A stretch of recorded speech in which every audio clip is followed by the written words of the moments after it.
that's when we're going to need to learn to guard ourselves, protect ourselves, make our hearts these strong forts that shaitan cannot enter into. So that's, it's the spirit of لَعَلَّكُمْ تَتَّقُونَ. You've been given this institution of fasting so that you may be able to protect yourselves. May Allah Azza wa Jal make all of us people that are able to protect themselves in and beyond Ramadan.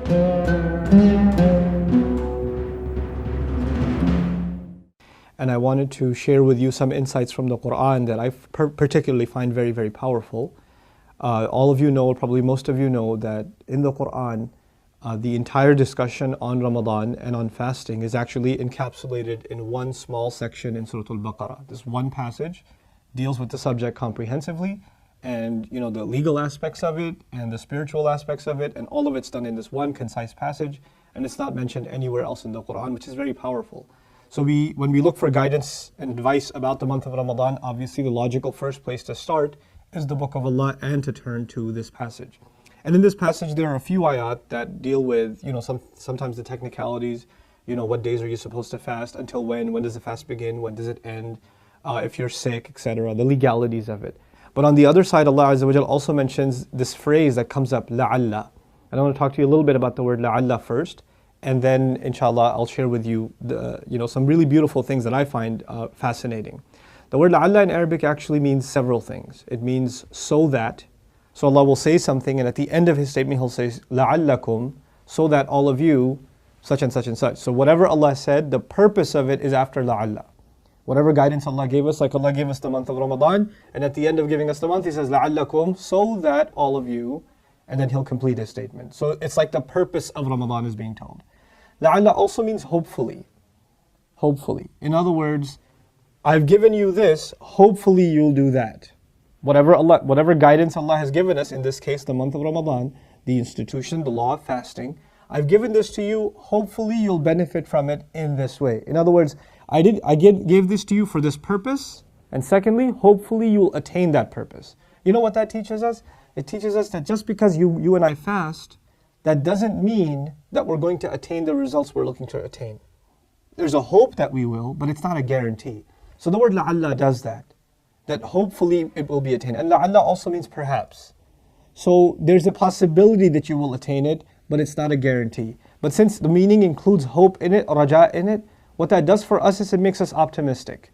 On the one hand, there are no guarantees that in Ramadan, whatever Allah wants us to achieve, we will achieve. But at the same time, there's hope in all of us that has been placed. So with that brief introduction, let me share a couple of things with you. First thing Allah Azza wa Jalla says, Ya ayyuha alladhina amanu kutiba alaykum as-siyam, kama kutiba ala alladhina min qablikum, la'allakum tattaqun. Those of you who have iman, fasting has been made law on you, has been prescribed upon you, just like it was on people who came before you, so that you may attain taqwa, you may become conscious. So that you may become conscious. You may become cautious and aware. Taqwa in Arabic is an urge to protect yourself, to watch out for trouble. It comes from the word wiqaya, which literally means protection. Like we say, waqina adhab an-nar, qi, that part of that dua, that supplication actually means protect us from the punishment of the fire. So Allah says, you were given fasting, just like it was given to people before you. Hopefully, you people will develop the urge to protect yourself. That's how I'm going to translate it first. Also, I gave this to you so that you develop the sense of protecting yourself. Then, chances are you will develop. There's a possibility you'll develop the sense, the urge to protect yourself. The first obvious question is, protect yourself from what? Protect yourself from landing yourself in further trouble. Protect yourself from putting yourself in loss, from disappointing Allah, from disappointing the Messenger of Allah sallallahu alaihi wasallam, from disappointing yourself. You'll protect yourself from all these negative things, and that's why fasting is given to you. So in this first video, I briefly want to talk to you about this idea of what's the relationship between fasting and taqwa from perhaps a psychological point of view, and then we'll conclude. Maybe in another video, inshallah ta'ala, I'll share with you some other insights about fasting in Ramadan. So Allah, when He gave us fasting, subhanahu wa ta'ala, it's a physical thing. You feel it. Like, even if you're not a very spiritual person and you're fasting, you're going to feel the thirst. You're going to feel the hunger. It's a physical thing that you feel, right? And your stomach is screaming at you. It's telling you, feed me. Your throat is yelling at you. It's telling you, feed me, give me food, give me thirst, give me water, right? So there's this battle going on inside you, a physical battle taking place inside you. And then the only other entity inside you is your heart. And it's like your heart is in charge and it yells at your stomach and it yells at your throat and says, you watch it, not until Maghrib. We're not going to disobey Allah until Maghrib. We're going to protect ourselves from eating that food and drinking that drink until that time. So there's this war raging inside your body, and your heart is in control. Your heart fears Allah and your heart says, no, we're not going to eat this, we're not going to drink that. I know fasting has to do with more than just eating and drinking, but I'm focusing on the physical aspects that at least everybody feels. Everybody feels thirst, everybody feels hunger when they fast, okay?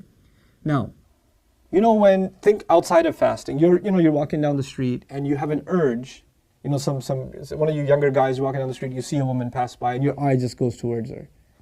And you fail to lower your eyes. There was an urge, just like your throat had an urge and your stomach had an urge. Your eyes had an urge. They wanted to look. But when your stomach and your throat, they had an urge, your heart was telling them, stop. No. You will not quench your thirst. You will wait until the right time. But when your eyes look towards the wrong thing, is your heart in charge, and is your heart telling you immediately, hey, don't even raise your eyes. Look the other way. Say astaghfirullah. Not until Allah gives you the halal option. Not until you get married. Not until Jannah. Not until later. When what Allah has is better for you, even if you have to wait for it, even though your urge, your thirst, your appetite is very strong, even though that's the case, you have to stop yourself, you have to protect yourself. That doesn't happen for most of us. We don't stop. We look, we feel bad later, then we go to Jummah and say, man, I'm really messed up, and the cycle perpetuates. Ramadan is an opportunity, 30 days in a row, your heart is in charge and your body is submitting. The consciousness of Allah is alive, and your body's submitting. You know how Jummah is a good spiritual high, but then you have 6 days to get weak again. But what does Allah do in Ramadan? 30 days, you are winning this battle. And by the way, one of the primary drivers that makes you lose this battle is shaitan and his marketing to you, right? He just keeps telling you, come on, just a little sip. Just a little bit, just taste a little bit. Just look a little bit, just do a little bit. It's not that bad. At least you're not like that guy over there, But all of that will disappear for you in Ramadan. If you go through a 30-day rigorous process like that, it's like your heart, that the command of the heart has been made strong, and the urges inside you have been made weak. They've been made weak. Now you're prepared truly to protect yourself when you're out there in the real world. So the last example I'll give you before, inshallah ta'ala, I share the rest with you in another session. Police officers and firemen and military, these people, when they train, they don't go actually into a burning building and train. They first go to these training facilities and they do mock exercises, and they get ready for the real thing, and they go to shooting ranges and they shoot. They practice before they hit the real thing, right? Before the real enemy strikes. It's kind of like that with Ramadan. 30 days Allah put shaitan away, right? And He allowed us to train ourselves to get stronger and stronger and stronger. And now that your training is done, you're not always going to be inside the training campus. The police officer is going to have to deal with the real dangers outside. The fireman's going to have to fight the real fire. Just like that, we're going to have to fight the real enemy, the shaitan, and his command over our nafs. We're going to have to engage in that real battle once that training is over. That's when we're going to need to learn to guard ourselves, protect ourselves, make our hearts these strong forts that shaitan cannot enter into.